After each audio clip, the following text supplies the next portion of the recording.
बोलतो आणि जातो. कारण तुम्ही आले म्हणून हा पाणी प्यायला तयार आहे दादा. आम्हाला तुम्ही आपलं उपोषण ठेवणार आहे तर काय करणार ते? तुम्ही आला तिथे आणि तुम्ही सगळ्या गोरगरिबांसाठी आलेले.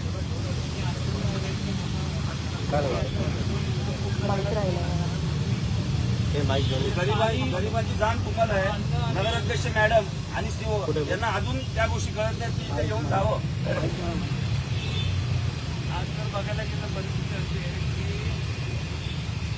आपण जर नगराध्यक्ष मुलगा बदलापूर शहरामध्ये घेऊन दिला, त्यांनी या गोरगरिबांवरती एवढा अन्याय केला आहे की कोणत्याही सामान्य माणसाची लढाई होती.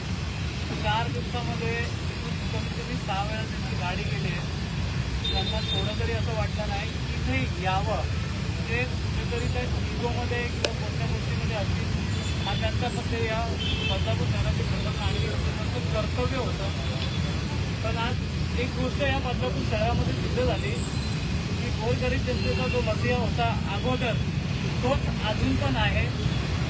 मामनदादाशिवाय बदलापूर शहराला कोणता पर्याय नाही. ही गोष्ट नगराध्यक्ष मॅडमांनी सिद्ध करून दाखवली आहे की बदलापूर शहरामध्ये फक्त मामनदादाच गरिबांसाठी आहे. तुम्ही फक्त व्यापाऱ्यांसाठी आणि मोठ्या मोठ्या बिल्डर लॉबीसाठी इथे आलेला आहात. आजचा तळतळ तुम्ही कधी बघितला नाही तो मामनदादा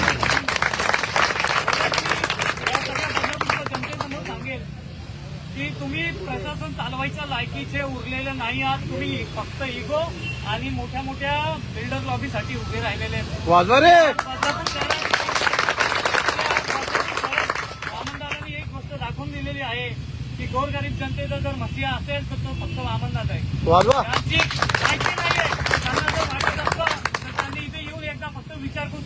त्यांनी त्याच्या बदल्यात खोटी प्रेस नोट प्रेसमध्ये मीडियामध्ये त्यांनी जाहीर केला की आम्ही खोटं सांगितलं की आम्ही त्यांच्यापर्यंत कळवलं नाही. मी काल पण तुमचा पत्रकार परिषद डिक्लेअर केला. आज पण दाखवतो ही नगरपालिकेची त्यांची होती 13 तारखेची. मुख्याधिकारी साहेबांचे फोटो आहेत ज्यांच्या हातात मी पत्र दिलं.